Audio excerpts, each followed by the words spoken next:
अर्धा तास लाईनमध्ये थांबून आत्ता कुठे राईस भेटला ते गरम राईस भेटलेला आहे.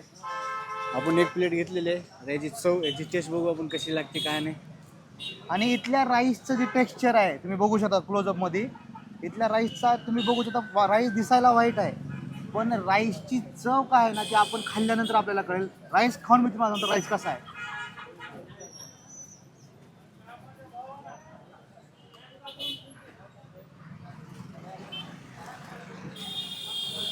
एक नंबर भया, एक नंबर. एक नंबर. तुम्हाला राईस बघितल्यावर फक्त व्हाईट दिसत असेल, भले राईसला कलर नाही किंवा कुठला अरोमा नाही, पण चव त्याच्यामध्ये तुम्ही बघू शकता. खडा मसाल्यामध्ये दालचिनी दिसते तुम्हाला, दालचिनी, तमालपत्र, त्याच्यानंतर वेगळे वेगळे जेवढे पण आपले खडे मसाले असतात ते सगळे खडे मसाले याच्यामध्ये घातलेले आहेत.